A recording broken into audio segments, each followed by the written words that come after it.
It's Thursday, December the 19th, 7 p.m. in the DMV. And 4 p.m. here in Los Angeles. I'm Jack Armstrong. And I'm Sam Giacinto. You're listening to Tech Talk Live. Welcome to the show. Chat or call in with your tech news. And as always, lots to talk about this week. Absolutely. Yeah. Lots of cool things this week. We've got some news with Nvidia's new little Jetson chip. We've got some Google and AI video that was released called VO2. And we've got some interesting news, maybe controversial in the self-driving car AI space with GM abandoning its crews, so leaving the self-driving car game. So yeah, let's kick it off. Welcome to this Thursday special episode. So yeah, we have to talk about Nvidia. So Nvidia recently released the Jetson Orin or Orin. I guess there's no Orion, there's no O in the second part of it. But what really matters is that this is kind of a pint-sized Raspberry Pi like computing board, kind of positioned, as Nvidia says, edge AI. So think robotics, think small scale computer vision, or machine learning applications. Nvidia is essentially what makes this a blockbuster product in 10 seconds is we're talking about half the price and about a 2x speed improvement. So at $249, it's about twice as powerful as the prior development board and should hopefully, comes with all the goodies of, being twice as fast for something that, again, is essentially, it's 4 times the value for being half the price and twice as fast. So it really kind of unlocks at least, and we're talking broad performance gains across, language models or vision models, or vision transformers. So for edge finding or depth mapping, for recognition, tagging, those sort of things, primarily for, it seems as though robotics is kind of their, Nvidia has an animated version of essentially a small robot, as quote edge deployment as kind of their example, but really quite exciting, because this puts, a relatively powerful chip into the hands of, many other people. And kind of a side note to that, the NVIDIA Ampere architecture inside this board is supposedly going to be very similar to the Switch 2 in terms of the number of cores and architecture. So it could be a preview of what we can actually expect from that when it eventually does come out, assuming either next year or perhaps 2026. Nintendo's not really rushing that, but I thought that was a cool tidbit. But really exciting stuff. I mean, all of this kind of in a 25-watt package, with support for 4 camera inputs, kind of makes this a pretty interesting little development board here. I mean, it's, again, I mean, you get 4 USB 3.2 ports, a Type-C port, gigabit Ethernet, display port, expansion headers. This really is kind of a Raspberry Pi on steroids. And I keep saying that because I think the Raspberry Pi is probably the most iconic, single board computer that you can think of. So this is similar in size and perhaps application, but vastly more powerful, from a, essentially providing a high-end NVIDIA chip directly on board, with, an impressive feature set for the price, honestly. Yeah, so it's a little confusing to your average person, I think, like what we were talking earlier about what this could truly be used for. And yeah, I think it's interesting because I think digging into like the robotics industry, I know that this can enable basically it can be the kind of onboard sensory input system allowing the robot to you know more easily and efficiently and quickly process all of the sensors and inputs from the whether it's cameras or whatever. So I think that's kind of an interesting use case. And then I think also one of the things I was when I was just looking it up, I think healthcare. Did you see this too? Like there's a lot of potential Yeah, applications. perhaps. Yeah, for image Yeah, like analysis and medical just, imaging. I Yeah. mean, really just capturing a medical image and tagging it locally. I mean, is a pretty, a pretty unique application, perhaps. Um, Well, and also even surgical robots or even like wearable health devices, because there's a lot of sensors, for monitoring. So I think as sensors get smaller and we have more and more and more wearable devices that are monitoring and processing vital signs, that can all be kind of fed into an algorithm. Of course, it's powered by this Jetson chips potentially. that is an interesting concept, kind of a home server for all of your health data. I mean, that is quite interesting. Of sort of like, because I know that probably happens on a small scale with the Apple Watch, and I mean that is an extremely powerful and efficient, system in package that Apple uses, with an impressive amount of horsepower for what it is. But you never really see it.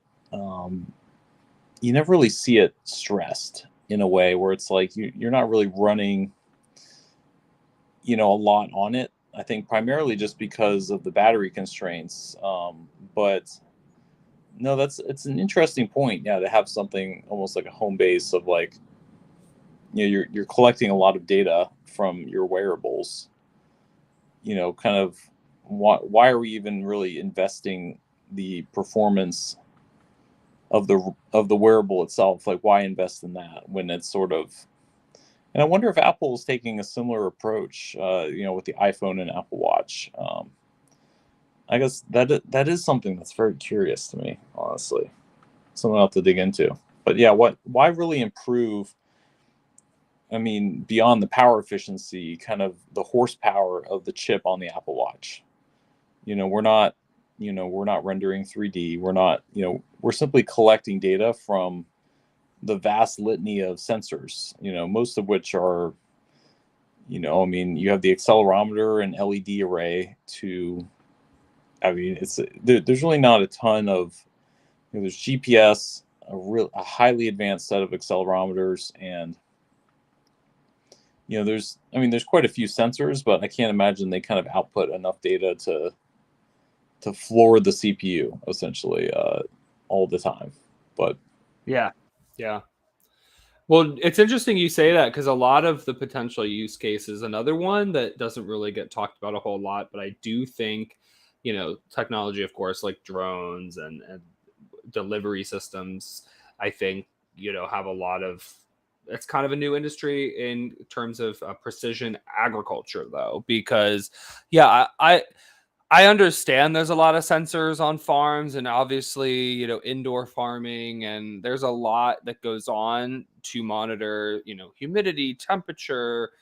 I don't know to what scale, like, it doesn't seem like this type of a chip would be necessary for that type of, processing, but maybe it could be tied into like forecasting and modeling, like predicted growth based on the trends. I mean, I do think that's fascinating because, myself, as I kind of am fascinated by hydroponics and little micro gardens or little mushroom grow chambers or whatever, like I think it's interesting because there are a lot of sensors in these small scale kind of home, consumer grade, I guess you could call it, like uh grow things. I mean, look, there's carbon dioxide, oxygen sensors, fan settings, humidity, temperature. I mean, there's just and it goes on and on and on. So I can only imagine that the precision agriculture space, like, maybe could develop some sort of, use case for these chips to process like all of that information. But I mean, I don't know. Also, sensors are not like cameras. So do we really need this type of performance from something? So I don't know. It's a good. Well, Do you see what I mean?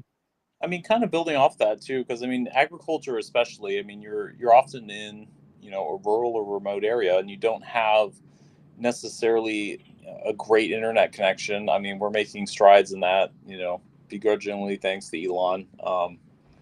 But I think perhaps a really fascinating and maybe underrated application for this is you do have a powerful local, you know, a local device which can perhaps tag or even note, places of interest in an image or of a sensor's output. And even if it can't fully interpret it locally, that kind of cuts down on the amount of kind of being selective with the data that you want to send and optimize, send to the cloud and kind of optimize your usage costs as far as, hey, I'm 90% sure this is a weed, so we'll go ahead and pull it versus I'm like 50-50 on this one. Let's selectively send that for further processing.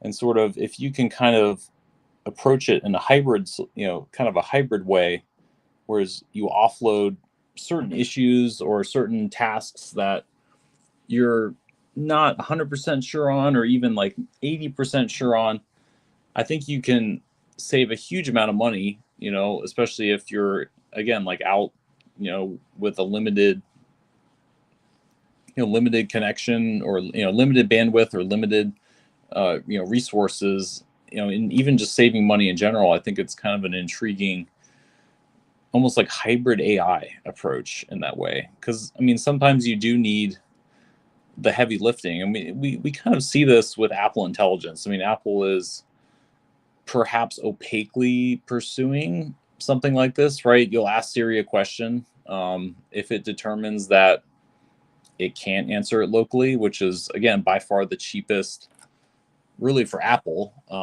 in that regard, right? They're saving money because they don't have to pay OpenAI to answer their query. You'll have it done on device.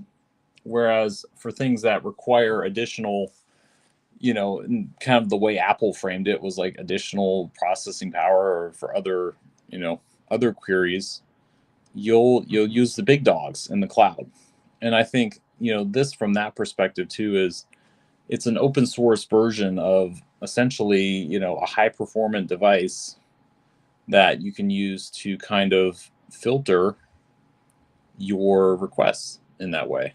And I think that's kind of maybe the silver bullet of this, is where if these continually become more and more capable, I mean, you slowly approach a point where, hey, like this thing can really handle 90% of what I want it to do and really cut my costs on the cloud down 90% for a single, a single board. So I bring that up because I think it aligns with, again, the agriculture aspect of, like, again, limited bandwidth, limited resources, but also drone. I mean, like, drone photography or depth mapping, where, if we're able to process depth maps on the fly, we can make decisions much, much more quickly. But if we're unsure about the data we've collected, we can also just say, hey, like, let's double check this. I'm given X, and here's what I think, but I'm not, like, the correlation of, me being sure about it is, it's something I want to take a look at further. So I think that's kind of an underrated approach or application to it. But we'll have to see how people use this thing, really. Oh yeah. As with any new hardware, it's virtually impossible to tell, a day after release how things are going to turn out. Of course, of course. Yeah, no, absolutely. I mean, I feel like it's good to future proof your applications and in terms of, using a more powerful chip, of course, if it's a good cost like this to performance ratio, like if that fits with what they're doing, then, you know, in the future they could add even more features and they could, add greater capacity. And I think that it is good to be forward thinking because we should be, I guess, more concerned about the longevity of what we're building today. That way we don't need to upgrade every year or two to a new computer system. I think that seems to be a kind of a growing concern for why cloud compute is so important and so relevant to companies, because then they don't have to have their infrastructure that they are tasked with upgrading and constantly monitoring. And I think it's nice to have, I don't know, like, I guess what I don't really understand is why this doesn't get talked about more. Like, like why do so many companies kind of rely on cloud compute to power their models? Where, I mean, I know we're still in the early ages of AI, but if you could utilize these chips on kind of a larger scale locally, why you would save a lot of money, and you'd be less susceptible to fluctuations in demand pricing, which you kind of are at the mercy for whatever, AWS or whatever, Microsoft or whatever providers you're using, whatever they're going to charge you. You know what I mean? And so I guess you could constantly be with less of that upfront investment, but then kind of at the mercy of market, and surge and demand, rates for cloud compute solutions. But yeah, what are your thoughts on that, Sam? Well, I guess just what the prevalence of cloud moving forward, and I mean, like, Yeah. and, and Yeah. And I like mean, it's with always going to chips have a like this. space. I mean, Yeah. it's always going to have a space, right? I mean, because the thing is, like, this is a $200 board, and again, even if you have a $5,000 board, I mean, you unlock some pretty, and I think it is the future as far as being able to control and run your own models. I mean, open source kind of has the habit of democratizing the software aspects of things, but I think there'll always be a place for cloud-based models, because I mean, from a resource perspective, right? I mean, sometimes you need the extra horsepower. I mean, sometimes it's that that's kind of what makes the again, like, you sometimes just don't have the horsepower locally to run what you need to. And I think there'll be absolutely a place for again, and perhaps a hybrid approach, again, like, as local chips become more and more powerful. But along those same lines, I mean, the same advances in local machines, I mean, are going to be kind of mirrored in the cloud space as well, because Google or Nvidia or Apple, they're going to just have an army of the most advanced chips. So they're always going to have a resource advantage, at least from a computing standpoint. But I don't think that means locally, things are going to become less relevant. I think they'll become more relevant. It's just a matter of how much will you really need to do in the cloud, as far as I don't think the cloud will go away per se, but perhaps it could become less relevant, as far as, again, like, 85% of what I want to do, I can just do on my own. So yeah, I don't need a subscription, or I don't need access to. So it's really up to these companies themselves to kind of keep that value proposition there. I mean, like, Gemini Advanced, for example, is $20 a month. So it's, again, it's like, that's really not a, it's not a huge amount of money, but again, like, kind of clearing that value hurdle for a lot of people, I don't think will be too difficult. Yeah, I can see it. I mean, it has to fit with what they're doing, but yeah, no, it's fascinating to see kind of as this grows, when to use local models or when to use local processing, when to use cloud processing, and what are the benefits of both. I mean, each have their pros and cons. So, yeah, that's a very, very fascinating thing indeed. Well, should we move on to the next topic? Should we Well, talk about it is a good segue. I mean, just talking Google? about Gemini in general, but Hmm. we do have to talk about Veo. Yeah. Veo 2. So Veo 2 is a video generation model from Google. And honestly, perhaps the most impressive video generation model yet. And we're talking from a realism standpoint, we're talking about this from, kind of those random hallucinated artifacts or extra objects or distorted movements. Veo 2 does an insanely good job at capturing motion and making things appear natural.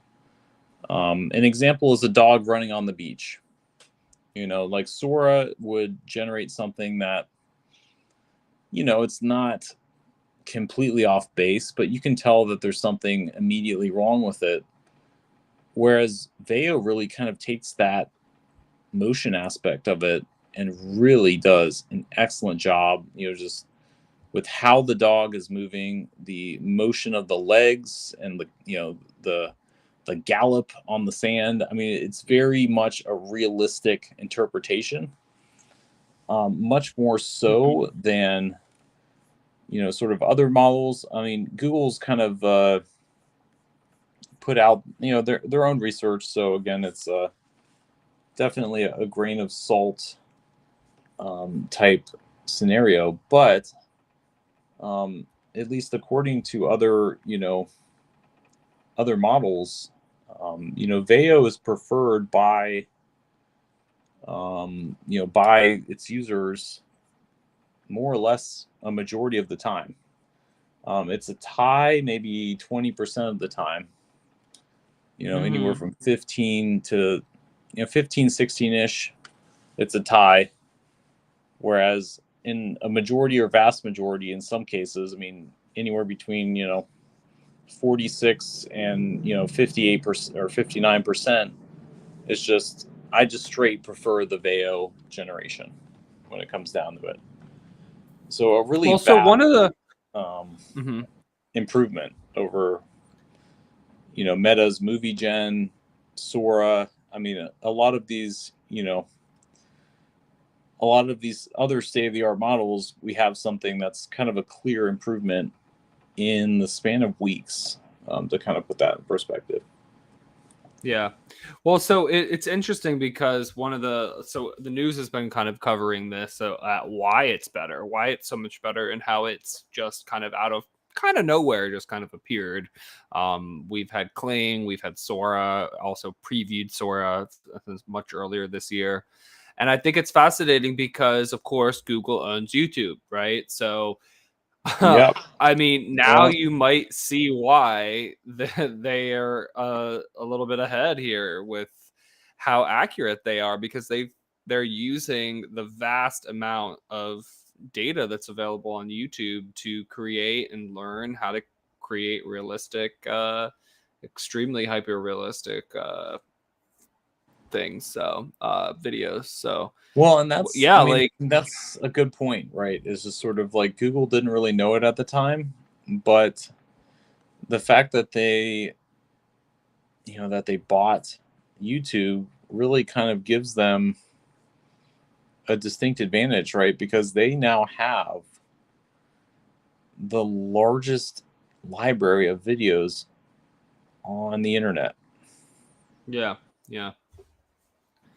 Well, Um, I don't know if so it's that's ethical, but we don't have really at the moment, we don't really have like laws that say they can't do this. Do you know what I mean? Like from Google's perspective, they're allowed to do what they want, well, and I they're mean, in a allowed to way, train.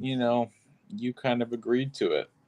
I mean, by hosting your videos on it's there. scummy, Yeah. but it's just sort of like all of those things that you click through, except, I accept the terms and conditions. I mean, this is kind of one of those examples of like, well, and again, it's like you may not necessarily have a choice, right? Because it's like you're either you don't use YouTube, right? Or you can use YouTube if you click this one little button. And then buried deep down in, essentially a 200-page legal document is where you're giving away the rights to your media in perpetuity for hosting it, you know, in the YouTube environment. Yeah, absolutely. Well, I mean, I wonder if this is going to spur greater interest in other YouTube alternatives. I know this gets talked about a lot, but I like, where do we truly, and is it possible for us to truly own our information? Obviously, we give so much away to the big companies when we allow them to use our information, whether it's Meta on Instagram. Again, they're doing the same thing. And so I think, I know we're not necessarily, there's no news, at least at the moment, that I'm aware of about a new platform that could really truly compete with Google. But I don't know. I think people are impressed, but also scared at the same time that this is kind of what the power we've given to Google. Do you know what I mean? And like, Google's also in the process of being, as we've covered a few weeks ago, of being broken up for antitrust allegations about Google Chrome and Google Search. And now with AI models and with the greater prevalence of Search GPT and Chat GPT, and more people using AI to get their information instead of going to Google first, I think we kind of now see Google stepping into other areas, but I don't know. I'm a little concerned myself. No, I mean, Great, and Siri. that is, Siri wants to get in on it too. She wishes, right? Siri's still not fully back to normal. No, it's fine. I think it's a little bit funny too, especially with, because again, like, and kind of drawing a parallel too between Apple and Google. I mean, these are two huge players in the space who, people have said, they're kind of late to the game, like what's going on, and sort of two different approaches. You have Apple with kind of this, half-assed attempt to do something with AI. Yeah. I think the reception has been mixed, maybe at best. I mean, I don't have a phone that can run it. I didn't turn it I don't think on you're missing my much. Mac. I don't think it's not very Um, impressive. I don't Don't really worry like. I about it. really don't want it. I honestly, it's like, hey, do you want to sign up to try it? And I'm like, honestly, not really. It's just like I don't really want to have my emails incorrectly summarized or make a random emoji. I mean, and what shocks me too, and this is again a huge just kind of sidecar into nowhere. If anyone is old enough to remember the iPhone X/10 launch event, we had, Memoji, which was, Yeah. I mean, does anyone remember that? Right? It was this, cool new feature. You could, animate yourself as a talking pile of poo or dinosaur, and it was, again, like I used it for maybe 2 months because it's a fun little,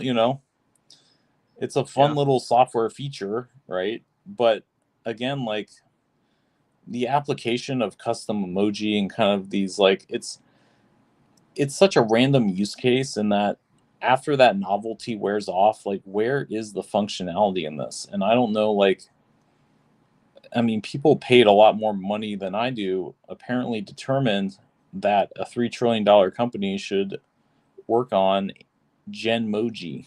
because that's what people want. And I think a basic, just kind of like, you guys tried it with the iPhone. I mean, I don't use, half of these emoji generation things anymore, and I'm sure I'm not alone. It's like, have you used, Memoji No, recently? I mean, no, it's just sort of like, so it's what are they silly. going to do, right? They're going to double down, and they're Yeah, going to. So that's Apple. Okay, so they're off in, Apple intelligence land. I'm not even going to call it AI. I mean, it's something, I guess. They but paid what? Yeah, OpenAI. what is? They chose their fate. And Google, who's kind of in the same boat with a lot of this stuff, in the last 6 months though, has exploded. I mean, these guys are really killing it out here. We have the Yeah, most advanced image generation model. We have the most advanced video generation model out of nowhere. Gemini 2 is insane. I mean, this thing can basically, you know, act as an agent to run your web browser now. And this is incredible because honestly, like, as soon as sort of the front end of a lot of these clunky websites are automated away, I mean, that takes away like half the job. I mean, half the time you're basically navigating some really random UI, to click, to add a person to this list or select a purpose for this. I mean, you're filling out a really complex form to interface with the system, whereas now you can basically tell your agent to do it. And you yeah. don't really have to care whether the UI sucks because there is no UI. You just kind of talk to the computer and so you don't really Mm-hmm. have to learn all. So that's what Google's been doing. And, again, like, think about how useful that is when it's like, you don't have to fill out a form on the internet anymore. Like, holy crap. So do you want to make an emoji or do you want to never fill out a form ever again? Yeah. You know, I mean, like, No, it, I think yeah. Well, Apple Intelligence leaves a lot to be desired, like a lot to be desired. And I think, gosh, I think am I being they're too hard always on him? behind. No, Am no, I no, no. being I too hard don't. on him? Yeah, yeah. Look, It's I think, Tim needs a little love. yeah, think they've always been known for being a little slow to implement things. I mean, we still don't even have, as one example, two-way reverse wireless charging. I mean, Android phones have had the ability to say, hey, we can power your AirPods if you need to charge them. Just flip on this switch and then flip your phone over and, put your AirPods on the back of the phone where the logo is, and boom, now just leave it there for 10 minutes or whatever, 20 minutes, and a little bit of the juice from your phone will wirelessly power into the iPhone. So I just bring this up because it's not a very difficult thing, but Apple, it's been years and years and years, and Apple could have implemented this 5 years ago, and it would not have been that difficult. And the fact that they still don't have the ability to flip on a switch and power, wirelessly, any of your accessories is kind of mind boggling to me. But I think it really just shows how hesitant Apple is, to release certain features. I think a lot of the time they are just scared. Like, I don't know why they're just scared um to do these things. Like, it really shouldn't be that way, but it is, and I think they just take their time, whether it's AI, whether it's, the battery reverse charging setup, which is not very hard to do. The phone already has that ability. They just have to flip the switch and allow the electricity to flow another way. Do you know what I mean? And so anyway, I just think I don't think we're being too hard on Apple. I think Apple leaves a lot to be desired. And I think I don't even think they've been caught off guard, with OpenAI. I mean, I think they have the power to train their own models, like even like Meta's doing with Llama, right? Like, Meta's we also see, been a huge yeah. player. Exactly. I mean, and they don't. I mean, and it's funny too because it's not exactly like Apple doesn't collect your data. Apple's sort of very quote unquote privacy focused, right? I Hmm. mean, that just means they don't share it with anybody. They certainly have it. So again, like what's stopping them from utilizing it? I don't know. I mean, I'm sure they're trying to do something with it. I mean, it's just like I don't know Apple's corporate secrets, but it's sort of like they have a huge latent user base. Not to mention iMessage, which again has probably the most typed text messages in the entire, Yeah. I mean, the entire world as far as any sort of messaging platform to ever exist. I mean, maybe Facebook Messenger has more. I don't know, but it's like they're sitting on this huge pile of opportunity, and I don't know Yeah. if it's like a Oh yeah. weird, like do they suddenly have some integrity and they're not going to look at your data, or is it just can they not? It's sort of because I don't think it's a skill issue or a capital issue. I think it's so I don't really know what and I don't think they've suddenly become have a spine of integrity overnight either. So like I really don't know what that aspect of like because again like with Apple Intelligence we get summarized notifications. Yeah. It's like Yeah. great, we've already seen that hallucinate with with recent news. I mean, this is like the huge murder trial out of New York. It's just sort of like again incorrectly summarizing headlines, and it's like it's a little bit incredible that it's a sort of like here we are again, and it's like just because Apple put their name on it doesn't make the technology any less susceptible to the same weaknesses it has with everybody else. I mean, this is a systemic issue with AI. Is AI hallucinates.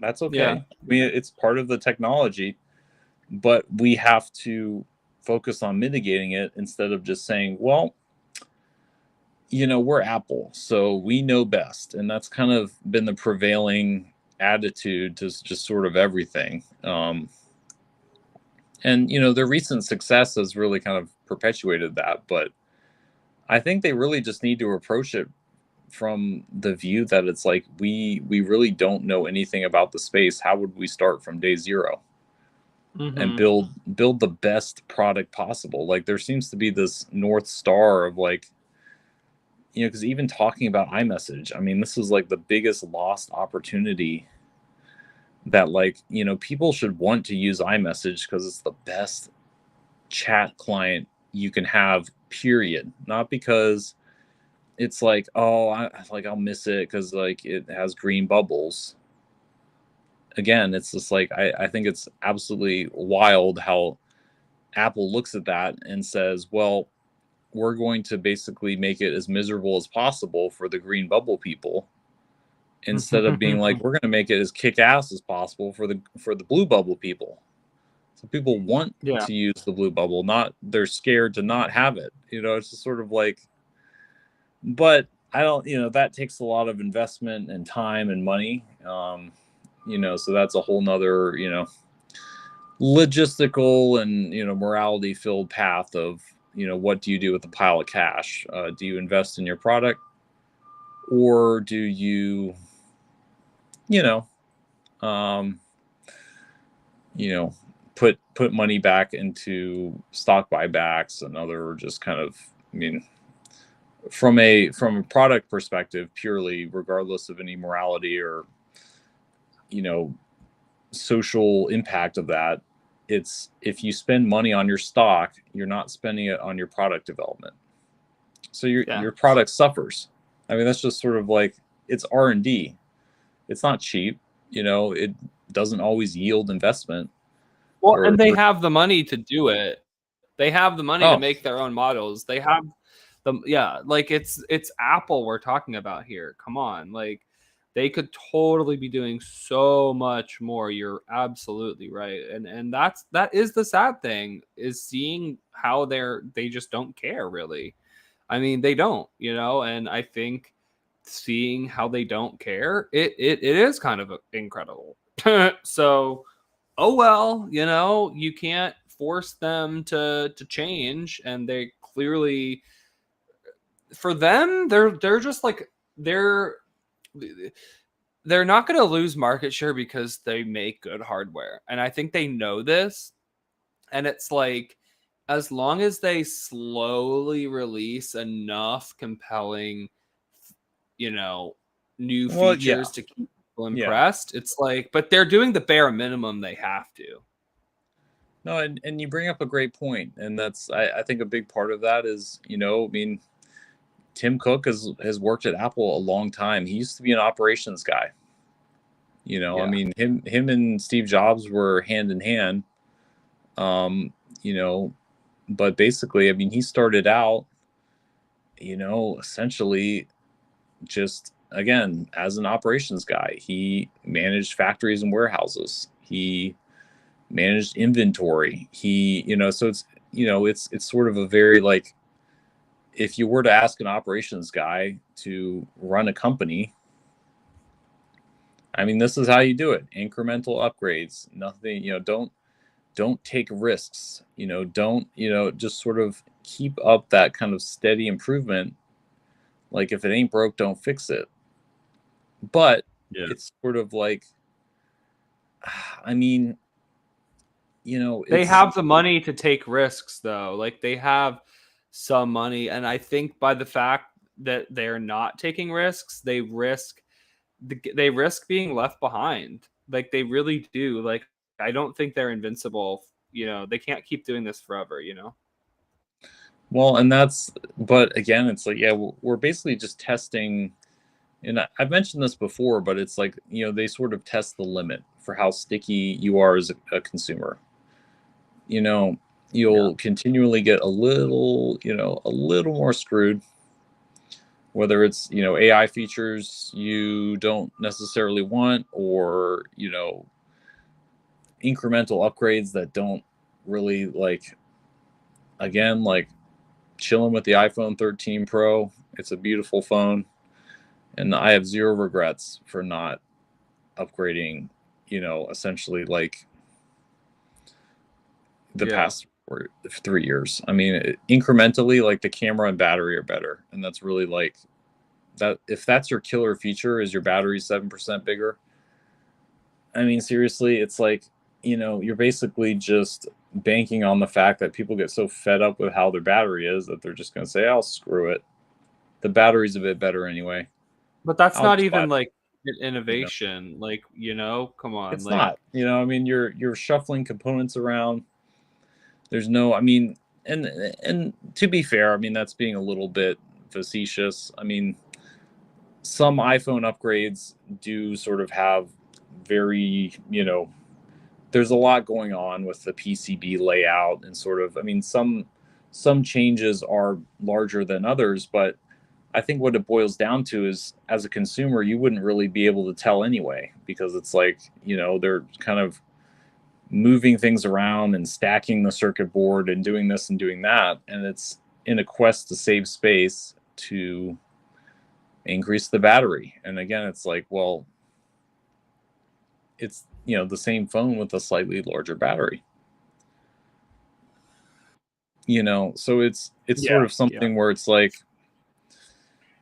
on that hand, it's like, as a consumer, you don't really care about how the PCB is laid out. I mean, unless, shout out the iPhone 6 for, all the touch issues. But it is a design consideration. You do want it to be durable, but it's something that, yeah, it's not innovative in that way. And it's just sort of like, well, I you know it I struggle with it, because it's like, again, like, I don't want to make the personal cost of switching away from the Apple ecosystem when it's like, as a package, it still has the staying power. I mean, it's just like, again, for some reason, it's like the MacBook has a great set of speakers, microphone, and cameras. And so it's like, I want a webcam that doesn't look like crap. So it's like, again, like, does the Copilot Plus PC have speakers, mics, and cameras that don't look like crap and you can take a meeting on and look like $1,000,000? I don't know, but it has AI. So it's like, you forget, it's like you're making a sandwich and you forget the bread. Like, why not master the basics instead of, and I get it, there's no money in that. Like, nobody makes money if you have a great camera. I mean, it's just sort of again, like, well, they also want to make it inconvenient to switch. Don't forget that they want to keep you in this ecosystem. They don't want you to switch, and I think that's the reality of what people deal with, is they get stuck with what they're used to and they don't want to switch. And I think it's just going to continue because Apple knows they have the power. And I think it's going to continue until the consumers kind of realize, hey, it actually doesn't make sense to continue, buying, Apple. I think people just have to kind of get away from it. That's all. I think people have to say, like, hey, I think, what, like, is our Google phones nice? People just have to kind of look another way. Yeah. And that's a consistent theme on this show, and not to get sidetracked on an Apple K-hole here. But people like what they're used to, but also more importantly, they like quality. And I think until recently, we've talked about this when the Pixel 9s came out, the quality hasn't been there until very recently with Samsung phones, with Google phones, so I think Apple has been the leader, but I do think that they're losing it. I think they're absolutely losing it. And I think that there are other companies with cool features, like even adding, honestly, the temperature sensor in the Pixel phone. It's pretty cool. Like, it really is. See how hot the hot tub temperature is. See, how cold is this thing or whatever. I think it's kind of neat just to be able to have that built in as a sensor on your phone. You can just, do I have a fever? Here, let me take my temperature. And that's actually FDA approved now. So it's kind of like, I don't know. I think it's interesting because Apple is losing out for what, like, they don't have the edge they used to, including the quality of devices. And like, you can still get Instagram, you can still get other features on your phone, whether you're on the Google Android App Store or whatever, or iOS. Like, a lot of the apps cross over. Like, I'd say any modern app, if the developers aren't doing both, I think it's a big mistake. So they really have to be considering both. And I think that it's going to be a while until we have a third competitor that's like truly, good. I mean, Android's pretty open. So, I mean, you've got choices of different manufacturers and stuff. So I think, Google's not going anywhere. The Samsung cartel, if we're being honest. I mean, it's like, I feel like in Android world, you're either a Pixel guy or a Samsung guy or other, and then there's really not, there's a, kind of a false sense of competition there, but, especially with especially Samsung. It's sort of Apple with a different flavor, it's the same pricing, the same style, really the same everything. Well, another interesting thing, a little bit of a side note, by the way, 30 days from now until TikTok is banned, unless it's overturned by by the Supreme Court's decision. So they've agreed to see the case. So I thought that was a little interesting. Oh, they have, by the way, the 19th is the date that it gets it gets banned. Yeah. I did not know And again, if the Supreme the Court case, actually, that's yeah, an interesting development. Supreme Court fast tracks. Oh wow, so they are yeah. So the they TikTok did. ban could be effective as early, as January 19th, but unless ByteDance is going to sell. So where TikTok stands right now is Supreme Court rules. Yes, it's a security threat. We have to ban it, or no, it's free speech. We don't care that it's a Chinese app. They don't have as much influence as you claim.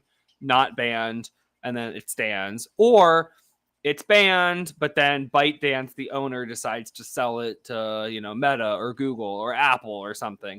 That would be quite a twist. If Apple takes ownership from ByteDance, that would be a big, big, big twist. And actually, something's telling me that might be what happens. Just a random guess, but I think that'd be very fascinating. I almost can see that happening. Like Apple, ByteDance selling it to Apple for, the US market. Anyway, obviously nobody knows what's happening, but you never know. Never No, know. that's an interesting and quite honestly, like if I were Apple, I would love like that again. Like it's not often something that popular goes on sale. Yes. And you have a latent user base, you have a huge and they have trove the money. of data. And it's like, again, you have one of the least restrictive. I mean, the thing is like, it's actually no. I really thinking through your idea. It's just devilishly perfect, right? Because you have TikTok, which has one of the least restrictive, data collection policies and usage policies. It gives Apple a get out of jail free card. They get to be the privacy focused company, and they say, "Oh well, we will clean it up." Right? Yeah. But everything up to that point, is free game. I mean, when they buy it, they're like, "Oh well, we did clean it up, but for the last 5-6 years of stuff, we're going to be able to use that because you already agreed to it." So. Yep. Yeah. No, I think that's no one knows what's going devilishly to happen perfect. yet. That's perfect. I mean, it really. I mean, if they had any idea of what to, I don't know. Yeah. Oh, absolutely. Well, so anyway, we don't know what's going to happen. Obviously, like nobody knows. I think the Supreme Court. I don't know. I do kind of think it's likely that they say China has too much influence. No, we're not. You can't. ByteDance, we're sorry, but no, you can't do this. We're sorry, but I think it's likely. And then I think like who else would buy it? I think Meta, sorry, they're already occupied, conflict of interest. I think Apple has the money, doesn't have a social media. They're the privacy focused ones. I do think it's kind of there'd be no antitrust. I mean, it's like no, like it's just crazy how good that works out for them. I mean, at least from a business and synergy standpoint, it really is. It really is just kind of, it's a good. No, that's a really great idea, Jack. Sorry, so that's my guess. I can't get over how perfect it is. Yeah. No. I know. Same here. Like I think that's my guess. We'll see what happens, but we've got 30 days from today. So we got December 19th. We got till January 19th. I have a feeling that Apple is going to be the one that swoops in and acquires it from TikTok from ByteDance. And I think the Supreme Court, now I don't know. It's really hard to tell. I don't think it's a free speech thing because it's a platform. Like I think the people on the platform are giving free speech, but I think that the judges are going to say, the platform itself is not free speech. The platform itself, the technology behind it is controlled by a company that has a lot of control from China. I do think it plays a little bit of security risk for America. And yes, it is, the ban should be held up. it is a security threat. The government, does have a reason to be worried. And, what are your options? Either you leave and we don't support the app anymore, or sell it to, Apple or maybe Microsoft, but I think Apple's probably more likely. I mean, yeah, no, that's another wild card too. Who the heck is even going to buy it? But I guess we have to get to. We'll have to see what happens. Because I agree. There really is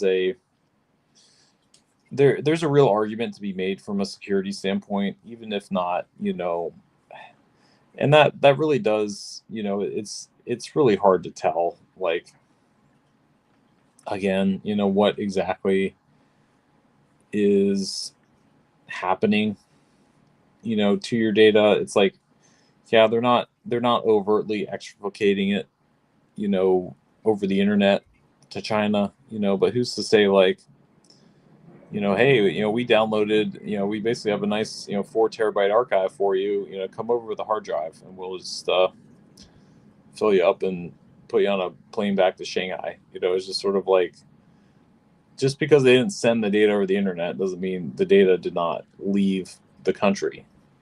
You see what I'm saying? And also, honestly, like, if you were doing that, why would you send it over the internet? Because that's, the powers that be would see it. We can't just sit here and pretend that, our friends at the NSA aren't sitting on every single fiber optic cable sitting under the ocean. It's just sort of like, they're not that stupid. Okay. It's just sort of like, you gotta give them a little credit. These guys are smart, so it's like, so how, there are ways to do it manually. It's like nobody knows what's on a piece of paper unless you show them. So it's like, you write things down and it's like, it can't be intercepted unless, someone steals your paper. But it's like kind of the old fashioned, version of security, just because if it's not networked, you can't find it. So Same with that data. I don't know, but that's bordering on conspiracy level. But the thing is, like, if you really wanted that data, you probably would go through some efforts to disguise it. Well, it'll be interesting to see what happens. We're here every Tuesday, not Thursday. We're here every Tuesday. However, quick note, next week, we will be off on Christmas Eve, Tuesday the 24th. We will have a special episode on Monday night at our normal 6 p.m. Pacific, 9 p.m. Eastern time. So Monday night, we'll be back for a special pre-holiday episode. And yeah, every week, every Tuesday, we're here talking about tech. As always, we will have the latest in tech news, AI news, and more. We'll follow up about the TikTok ban and everything else we discuss, as always. So yeah, any final thoughts, Sam, for the night tonight? No, we'll do. And as Jack said, we'll be back Monday, kind of special holiday schedule here, just kind of working around. We're normal people too, so we do things, and just for the sake of the Christmas holiday, we will be moving things around. We'll honestly see, and the crazy part is even though that is in 4 days, there's probably going to be enough to do a full episode. Oh, for sure. It's that's the speed at which this moves. So join us. Happy holidays to everybody. Spend some time with the people you care about. We'll see you again very, very soon on Monday. Absolutely. See you Monday.